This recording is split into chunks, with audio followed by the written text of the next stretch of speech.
Are HOAs a scam? My answer would be sometimes. And the question as to how we assess whether the HOA is a scam or not is, do homeowners receive value for what they pay in their assessments?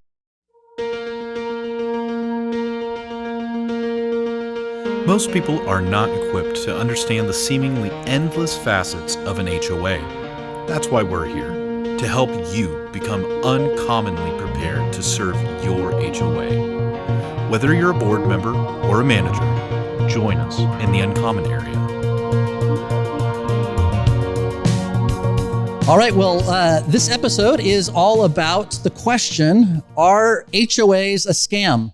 And joining me to have a conversation around this question is attorney Jeff Beaumont. Thank you so much for joining us with this episode. Really appreciate you being part of this. Thanks, Matthew. Appreciate you having me here. Yeah, and we are doing a little bit of a unique setup this time. We are doing this in front of a live audience and excited to be doing this episode here at the Skybox in San Diego. And we're joined by a group of board members who volunteer their time for their communities. And so we want to address this question in that context. I was saying before we started this episode that this is a comment that we receive a lot where people just say, hey, HOAs are just a scam. I don't want anything to do with them. And I guess to start with, Jeff, when you hear somebody say that, what are the very first things that you process? What do you think through when somebody says something like that? Well, it's interesting because I get that on my end quite often with respect to homeowners thinking attorneys are a scam, right? No one's heard that before, I'm sure. But it resonates because with respect to homeowners associations, I think the problem is people don't understand. They don't have the information. They're not educated about the value that homeowners associations bring to the table. And what resonates for me is the statistics as far as why do we have associations and what type of service do they provide? There's over 30% of our US population live in homeowners associations. It's incredible. Over $12 trillion of assets are managed by homeowners associations. There's over 360,000 homeowners associations in the United States. So it's really significant. Yeah, it's a major factor in home ownership in the United States.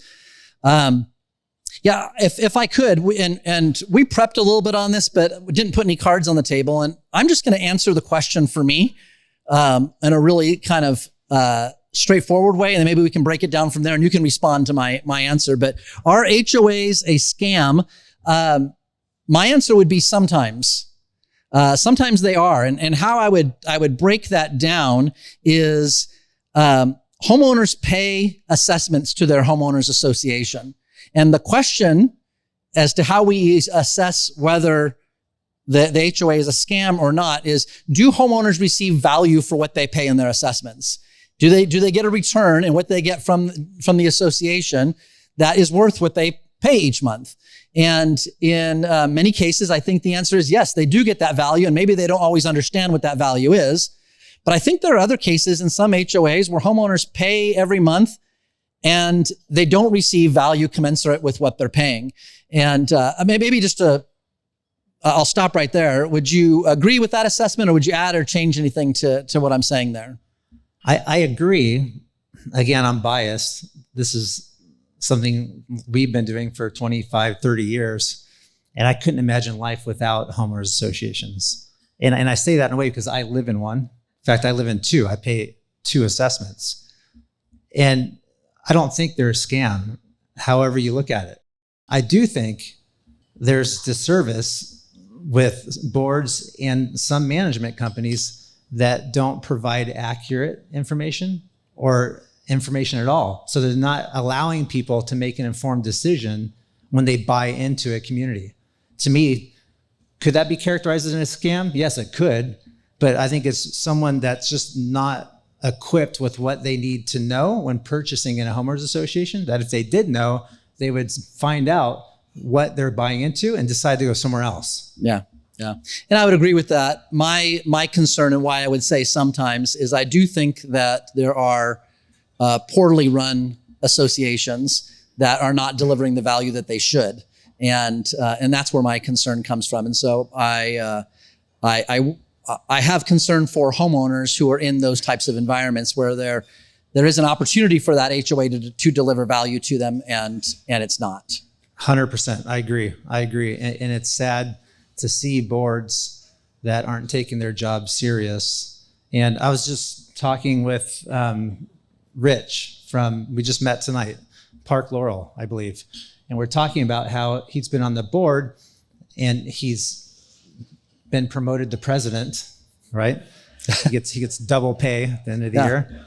And one thing he was talking about how he changed the way the board governs is that instead of most business being done in executive and then brought out in open and approved, almost everything is done in open and discussed. There's TV monitors, there's speakers, there's PowerPoints, there's graphs, there's information being conveyed.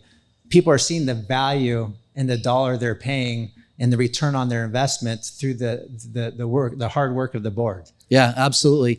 And so I guess if we were to start kind of an outline of what makes the difference between those associations that really deliver value and those that don't, I think one of the key elements of that would be the associations that lean into the communication, the transparency, and then I would even put education of their homeowners. The ones that do that well are more likely to be delivering value to their homeowners.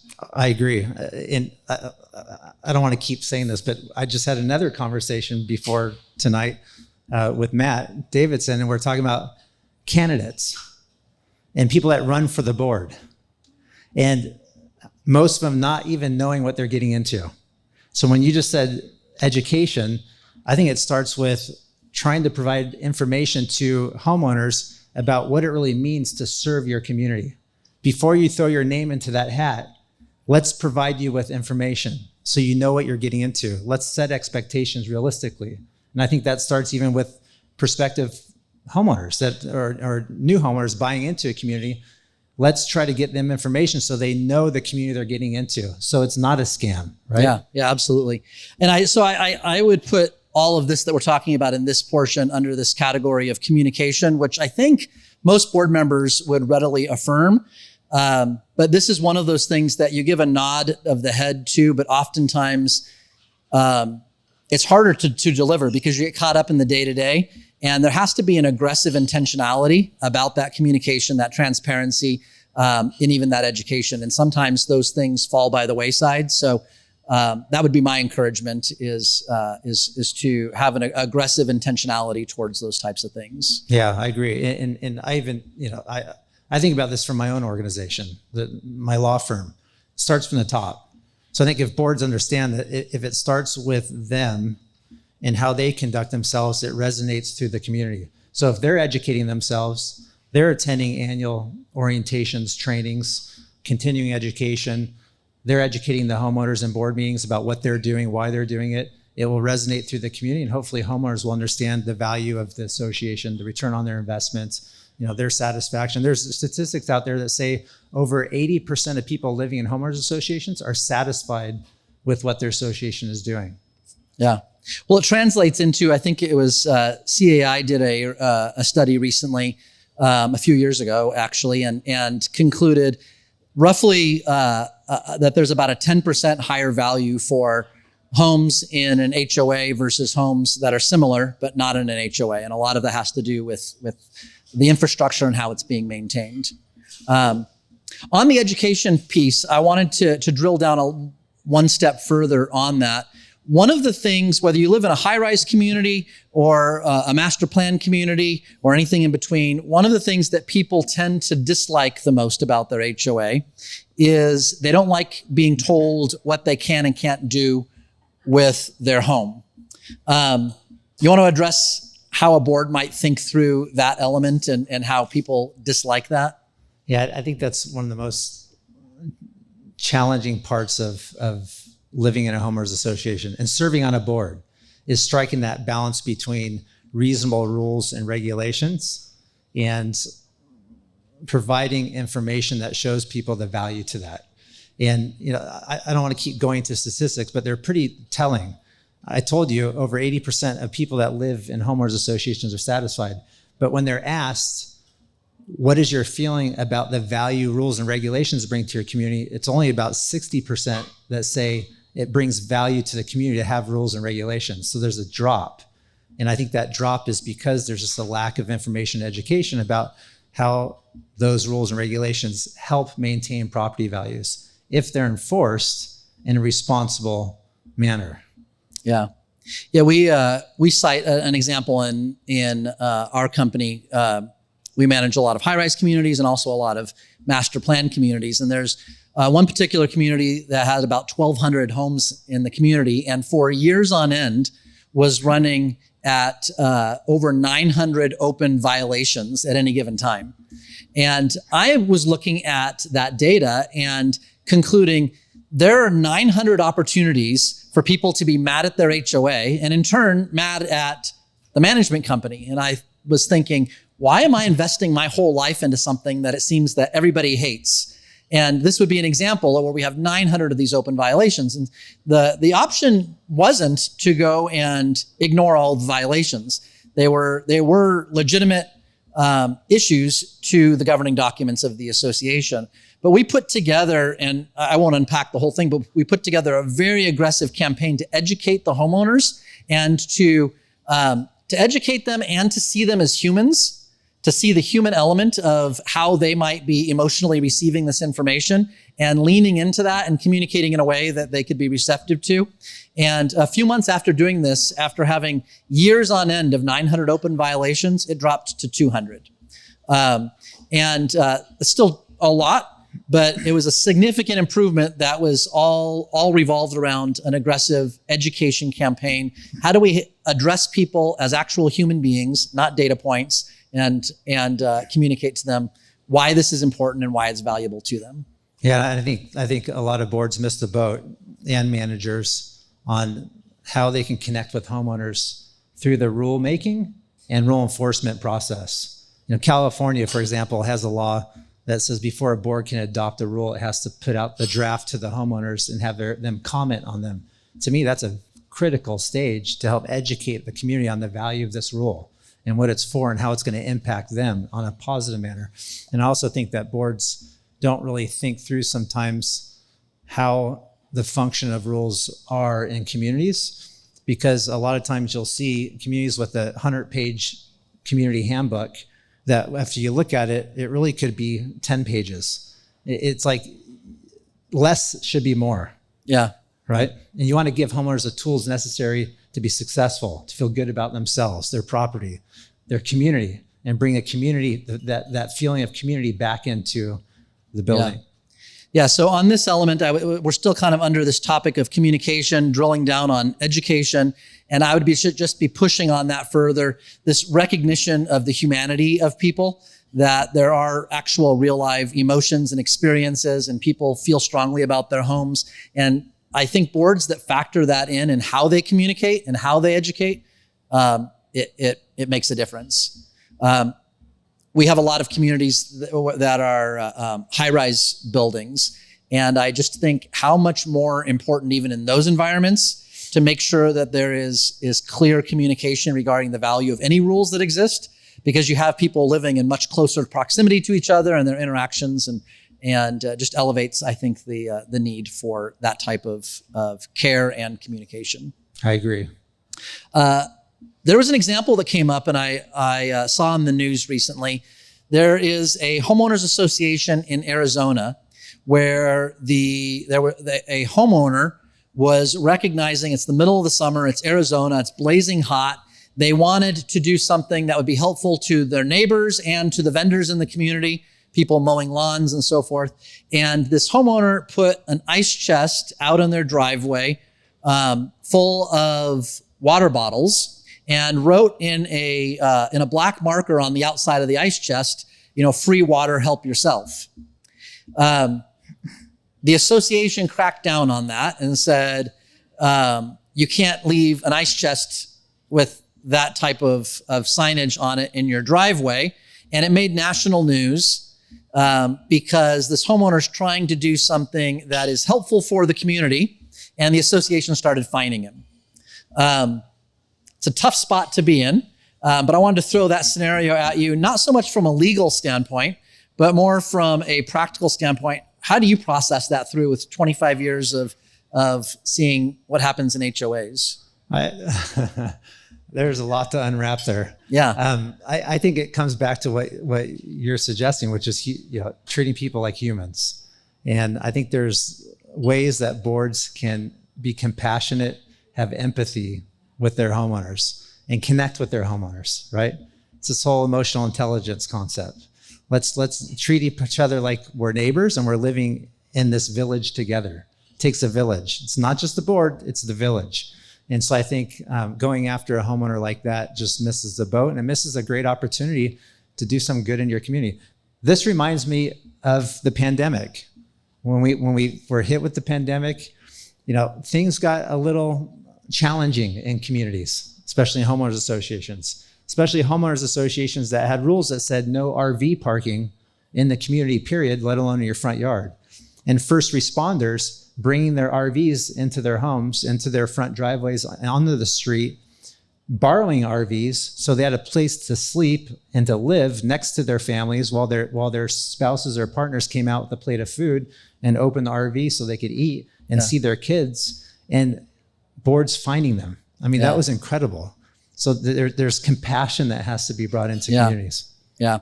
And so as I was thinking about this episode, I had different words and phrases in my mind, and communication was one, and we've been talking about that. But flowing out of that was a caution around the have-tos. And I'll unpack what I mean by that, but it's a little bit dangerous to talk to an attorney about this, because my suggestion is we need to be careful about becoming enslaved to the have-tos, the things that we think that we are legally obligated to do in every single situation, and might miss the consideration, again, I keep bringing it back to, of the humanity of a particular situation, whether it be global like the pandemic or individual for a person. How do we wrestle with things like that, where a board is facing something where they're like, okay, we legally have to or should do this, but there's a human side to this. How do we think that through? Yeah, and that comes up on what I do day to day quite often, and it sometimes puts me in a difficult position, because boards will be fixated on the rules and coming to me asking for guidance, and me telling boards, you have options. And sometimes that comes across as weakness. What are you talking about? We have to go after this homeowner.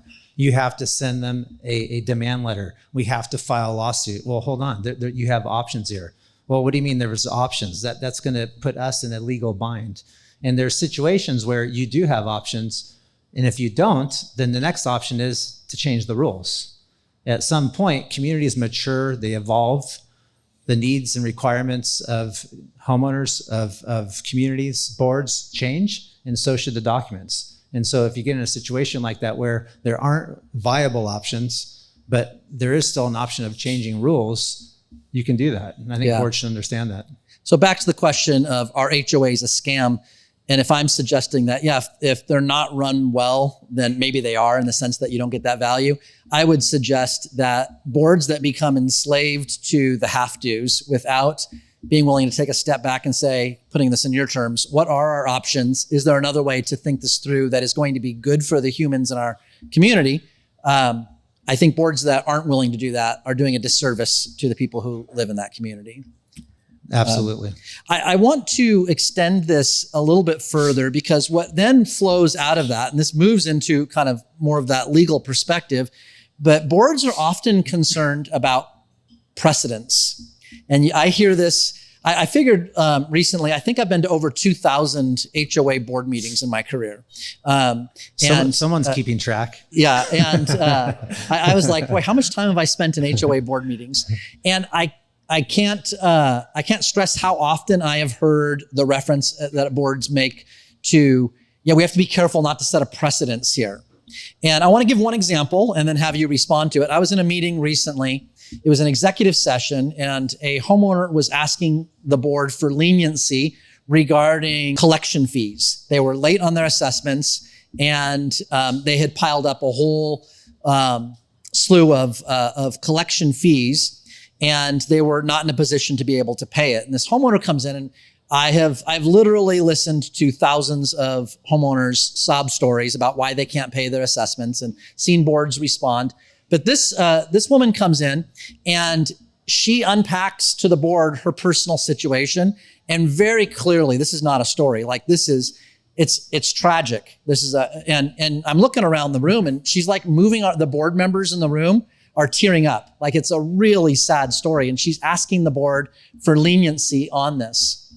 And she walks out the door after the board asks the questions, and they hear it, and the room's just silent. And I'm looking around at the board, and I can read it on their faces, like they wish that they could do something, but they're petrified of setting a precedent to give somebody leniency in this. They're thinking, and somebody even made a comment along those lines, if we do something here, we're gonna have to do it elsewhere. And in that case, I wanted to let them off the hook, and I was like, hey, what would happen if Action just covered this cost in this case? Because I'm tearing up about it. Like I was feeling for this lady.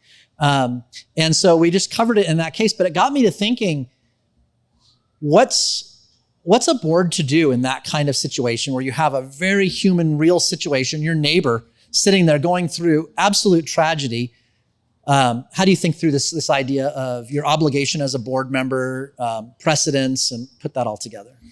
Yeah, I think that term precedents is misunderstood.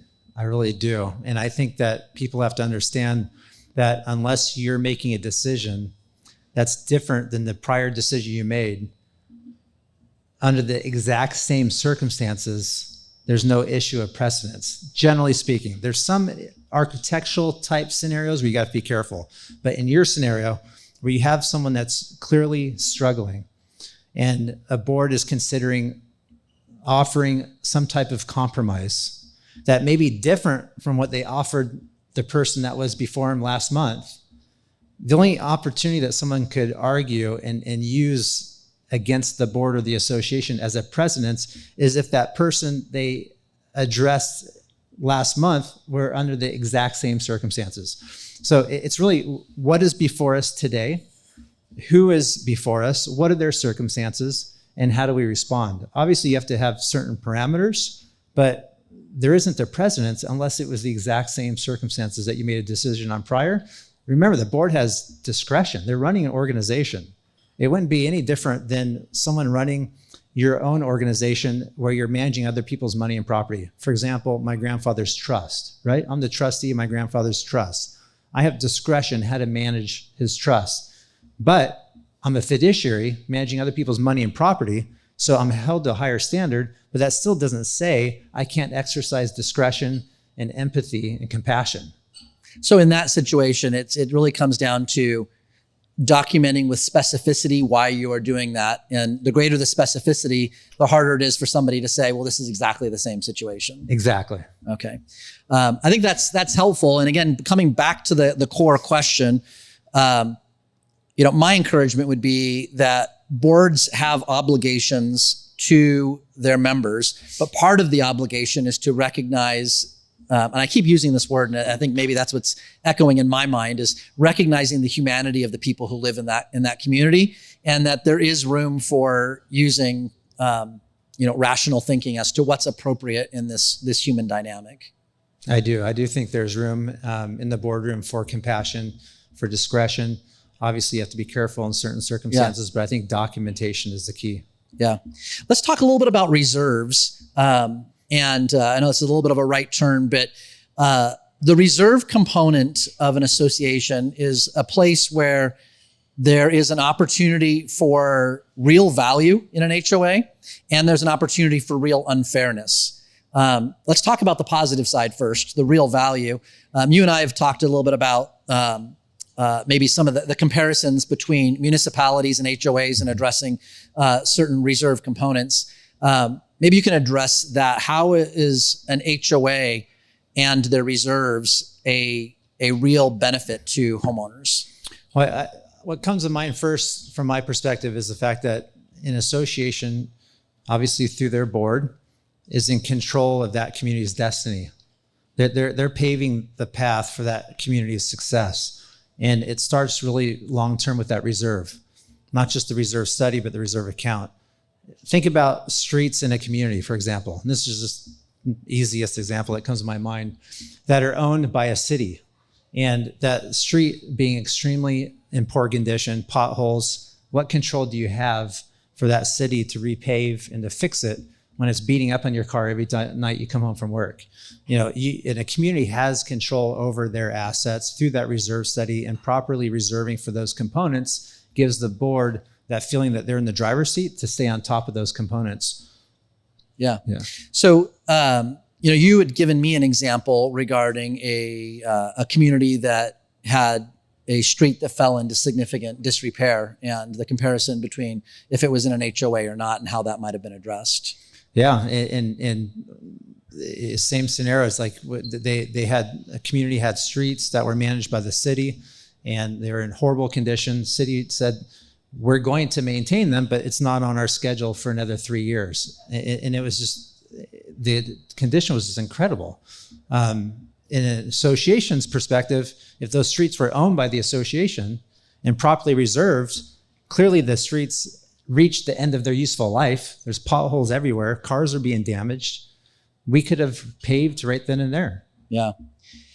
On the other side, I see that there is the potential for some significant unfairness in an HOA environment as it relates to the reserves.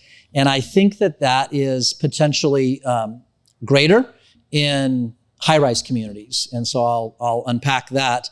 One, high-rise communities tend to have higher reserve budgets. And what can happen is often you will have a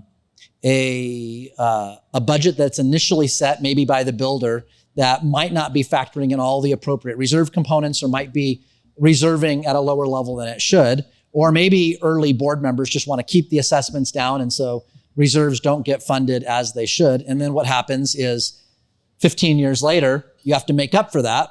And it's those homeowners 15 years later that are bearing the bulk of that reserve funding, compared to the homeowners maybe who lived there 15 years previously, have now sold and are gone.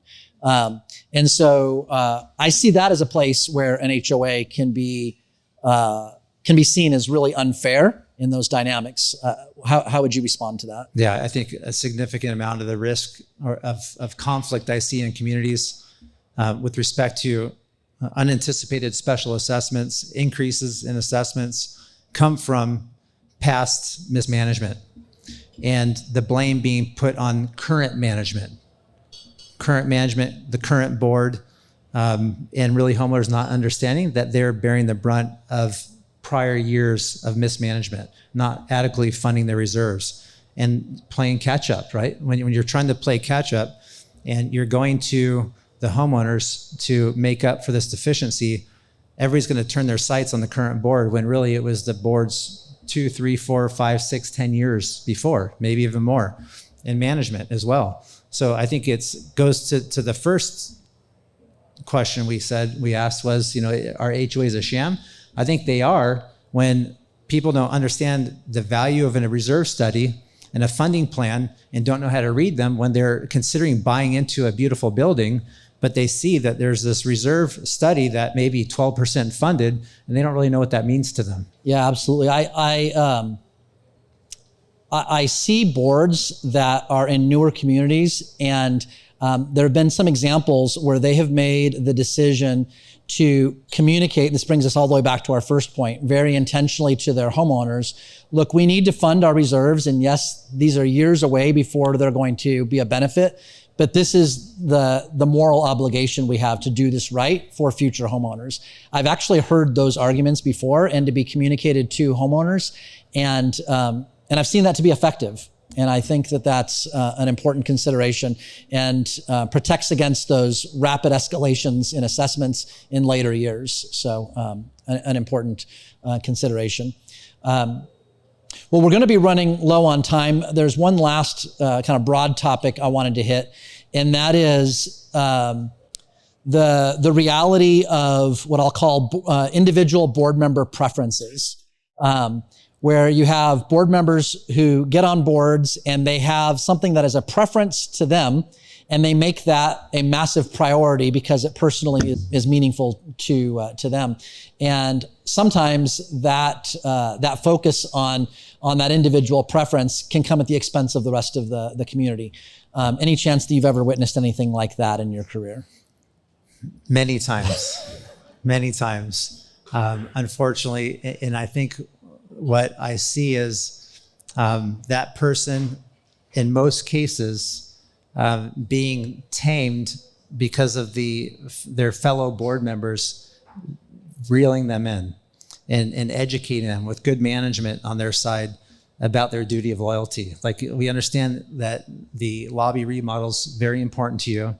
It's on our schedule to be done pursuant to our reserve study in about 4 years. We understand you want to do it this year, but here are your obligations as a volunteer.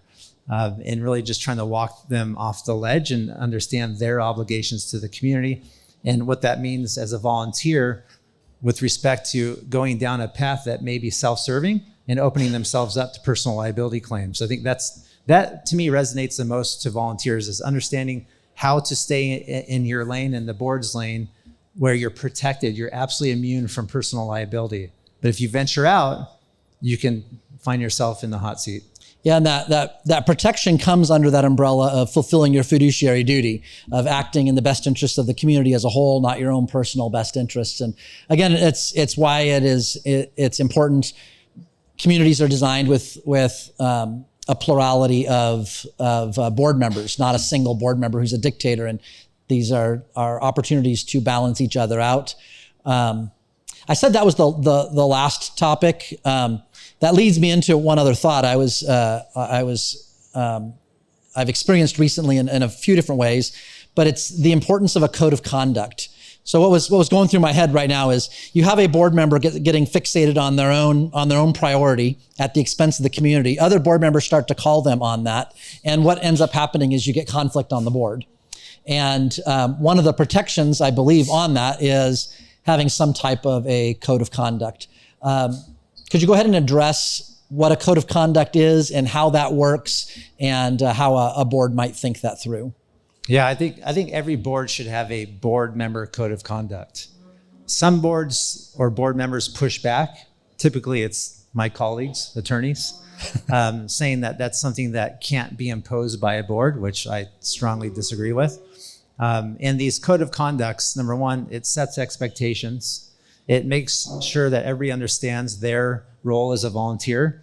It sends a message to the community that we take our job seriously, so much so that we are adopting our own code of conduct. We're going to regulate ourselves and make sure that we all support various concepts that are best for the community, like the one voice rule, right? Yeah. Yep. And this could be all done through a code of conduct adopted by the board. I'm even in favor of distributing it to the community.